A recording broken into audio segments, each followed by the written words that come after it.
Pagbasa mula sa unang sulat ni Apostol San Pablo sa mga taga-Korinto. Mga kapatid, alam nating may kaalaman tayong lahat. Ang gayong kaalaman ay nagbubunsod sa tao upang magpalalo.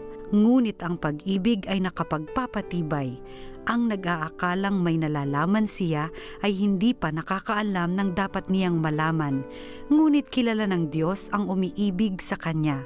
Tungkol nga sa pagkaing inihandog sa Diyos-Diyosan, alam nating walang kabuluhan ang mga Diyos-Diyosan at iisa lamang ang Diyos. Bagamat may sinasabing mga Diyos sa langit o sa lupa at maraming tinatawag na mga Diyos at mga Panginoon, sa ganang akin ay iisa lamang ang Diyos, ang Ama na lumikha ng lahat ng bagay at tayo'y nabubuhay para sa Kanya.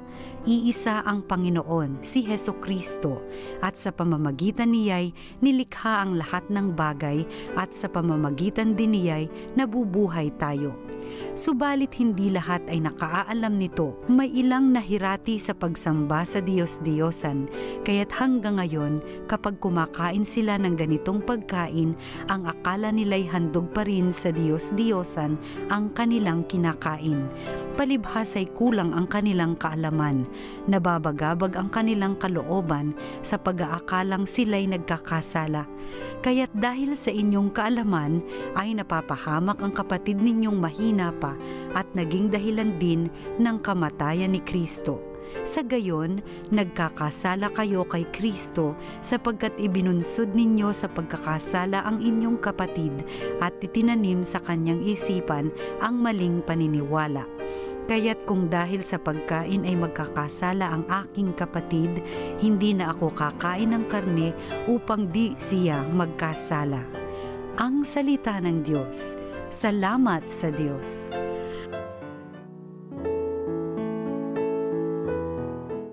Poon ako ay samahan sa buhay na walang hanggan. Ako'y iyong siniyasa at batid mo ang aking buhay. Ang lahat kong lihim poon ay tiyak mong nalalaman. Ang lahat ng gawain ko sa iyo ay hindi lingid. Kahit ikaw ay malaya, batid mo ang aking isip. Ako'y iyong nakikita, gumagawa o hindi man. Ang lahat ng gawain ko'y pawang iyong nalalaman. Poon ako ay samahan sa buhay na walang hanggan. Ang anumang aking sangkap, ikaw o Diyos ang lumikha. Sa tiyan ng aking inay, hinugis mo akong bata. Pinupuri kita o Diyos, marapat kang katakutan. Ang lahat ng gawain mo ay kahangahangang tunay. Poon ako ay samahan sa buhay na walang hanggan. O Diyos, ako'y siyasatin, alamin ang aking isip. Subukin mo ako ngayon kung ano ang aking nais. Kung ako ay hindi tapat, ito'y iyong nababatid. Sa buhay na walang hanggan, samahan mo at ihatid. Poon ako ay samahan sa buhay na walang hanggan. Ang mabuting balita ng Panginoon ayon kay San Lucas. Noong panahong iyon, sinabi ni Jesus sa kanyang mga alagad, "Sinasabi ko sa inyo, mga nakikinig, ibigin ninyo ang inyong mga kaaway, gawan ninyo ng mabuti ang mga napupuot sa iyo, pagpalain ninyo ang mga sumusumpa sa inyo, idalangin ninyo ang mga umaapi sa inyo. Kapag sinampal ka sa isang pisngi, iharap mo rin ang kabila. Kapag inaagaw ang iyong balabal, ibigay mo pati ang iyong baro. Bigyan mo ang bawat nang hihingi sa iyo, at kung may kumuha sa iyong ari-arian, ay huwag mo nang bawiin pa ang mga iyon. Gawin ninyo sa iba ang ibig ninyong gawin nila sa inyo. Kung ang iibigin lamang ninyo ay ang mga umiibig sa inyo, ano pang gantimpala ang inyong hihintayin? Kahit ang mga makasalanan ay umiibig din sa mga umiibig sa kanila. At kung ang gagawan lamang ninyo ng mabuti, ang gumagawa sa inyo ng mabuti, ano pang gantimpala ang inyong hihintayin? Kahit ang mga makasalanan ay gumagawa rin ito. Kung ang pahihiramin lamang ninyo ay ang mga taong inaasahan ninyong makababayad sa inyo, ano pang gantimpala ang inyong hihintayin? Kahit ang mga makasalanan ay nagpapahiram din sa mga makasalanan sa pag-asang ang mga ito'y makababayad. Sa halip, ibigin ninyo ang inyong mga kaaway at gawan ninyo sila ng mabuti. Magpahiram kayo na hindi umaasa ng anumang kabayaran. Sa gayon, malaking gantimpala ang tatamuhin ninyo at kayo'y magiging mga anak ng kataas-taasan, sapagkat siya'y mabuti sa masasama at mga hindi marunong tumanaw ng utang na loob. Maging mahabagin kayo gaya ng inyong ama. Huwag kayong humatol at hindi kayo hahatulan ng Diyos. Huwag kayong magparusa at hindi kayo parurusahan ng Diyos. Magpatawad kayo sa inyong kapwa at patatawarin kayo ng Diyos. Magbigay kayo at bibigyan kayo ng Diyos. Hustong takal, siksik, liglig at umaapaw pa ang ibibigay sa inyo, sapagkat ang takalang ginagamit ninyo sa iba ay siya ring gagamitin ng Diyos sa inyo. Ang mabuting balita ng Panginoon. Pinupuri ka namin, Panginoong Hesukristo. Magandang araw po mga kapatid kay Kristo. Ito po si Father J.D. Zaldivar ng Archdiocese of Manila. Pagnilayan po natin ngayon ang salita ng Diyos, salita ng buhay. Mga kapatid, sa chapter 8 ng unang sulat ni Apostol San Pablo sa mga taga-Korinto, may importanteng paalala si San Pablo sa mga taong mas nakaaalam. Kung sa palagay mo, mayroon kang higit na kaalaman, kabatiran, o pangunawa, o dunong tungkol sa isang aspeto ng ating panampalataya, o tungkol sa kahit anong aspeto ng buhay o mundo. Sabi niya, huwag kang maging daan para magkasala ang iba na kulang sa kaalaman. Huwag mong gamitin ang iyong kaalaman para madala sa tukso ang mga taong kulang pa sa kaalaman. Minsan kasi palibhasa tayo ang mas nakakaalam. Magmumuestra pa tayo na okay lang yan, alam ko yan, mas alam ko yan. Alam ko naman yung naunawaan ko yung katotohanan. Naaral ko yan. Baka sa kakayabang natin ng ating nalalaman, yun palang mga kapatid natin na kulang pa sa pag-unawa, ay nadadala pala natin sa kapahamakan, kasamaan, kasalanan. Kaya sabi ni San Pablo, mag-ingat kayo.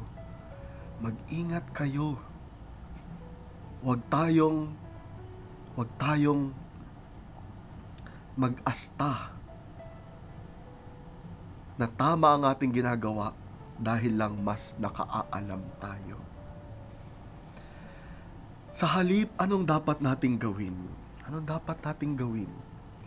Kapag ang tao'y kulang sa kaalaman, kapag ang tao'y kulang pa sa pag-unawa, anong gagawin natin?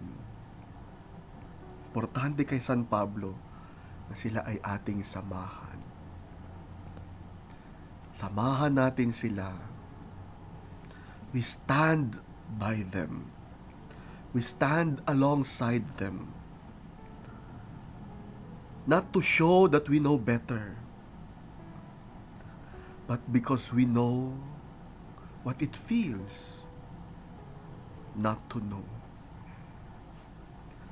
Alam natin ang pakiramdam ng kulang sa kaalaman. At sila ay ating sasamahan. Dadamayan, pakikitunguhan. Kapag puro tayo pagsasabi lang ng nalalaman natin,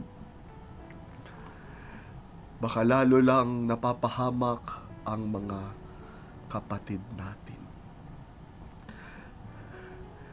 Alam niyo po, nung ako ay batang pari pa, maraming lumalapit sa akin para humingi ng payo at advice. At dahil kagagraduate ko lang, kakatapos ko lang sa eskwela ng mga pagpapari, baon-baon ko pa yung mga kaalaman na itinanim sa akin ng mga profesor kong napakagagaling, napakahusay. Sa tuwing may lumalapit sa akin para humingi ng payo, napakabilis ko magbigay nito. Sabihin ang problema, agad-agad. Sasabihin ko na agad, ganito ang gawin mo, ganyan ang gawin mo. Alam niyo, sa tuwing ginagawa ko yon, napapansin ko, yung tao, lalo nalulugmok sa problema nito. Nung medyo tumagal-tagal na ako sa pagpapari, naisip kong ibahin ang aking strategiya. Sa tuwing may lumalapit sa akin para humingi ng payo, para humingi ng tulong, sa halip na magsabi agad ng sagot, ang sinasabi ko ay tanong. Tinatanong ko siya, pwede mo bang ikwento pa anong pinagdadaanan mo? Pwede mo bang ibukas pa sa akin ang iyong puso? Gusto ko maintindihan ano ang iyong karanasan. Ano ba ang pakiramdam na ganyan ang pinagdadaanan? Ano ba ang pakiramdam na may ganyang karanasan?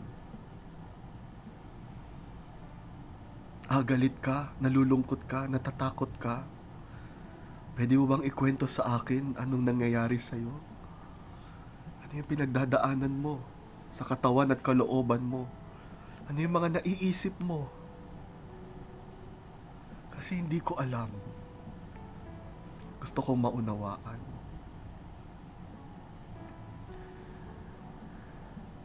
Paano ka patuloy na nabubuhay habang may ganyan ka pang pinagdadaanan? Sa makatuwid, mga kapatid, ang anong ginawa ko? Sa harip na mag-astang mas alam ko,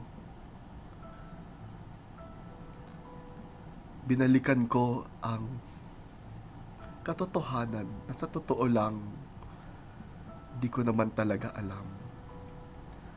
Kaya sa halip na magbigay ng mga sagot,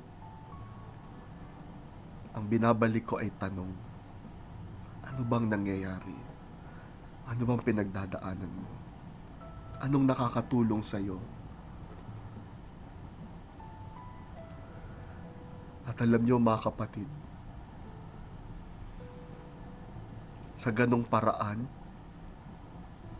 mas lalo pa pala silang natutulungan. Mas lalo napapabuti ang kanilang kalagayan. Hindi dahil may binigay ako sagot, kundi dahil may binigay akong tanong. Hindi dahil mas alam ko, kundi dahil pareho lang kami. Pareho lang tayo. Pareho lang tayong umaasa sa iisang Diyos na totoo. Ikaw, may mas nalalaman ka ba? Baka hindi yan ang sagot na kailangan ng ibang tao. Mas kailangan nila ang pakikiramay mo, pakikiisa, pakikibahagi sa buhay nila. Manalangin po tayo.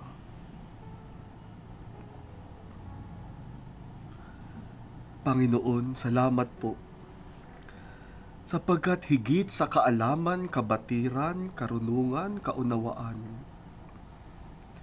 tinuruan mo kaming makipagdamayan at samahan ang mga kapatid naming nagkukulang at nangangailangan. Gabayan mo kami sa iyong kadakilaan.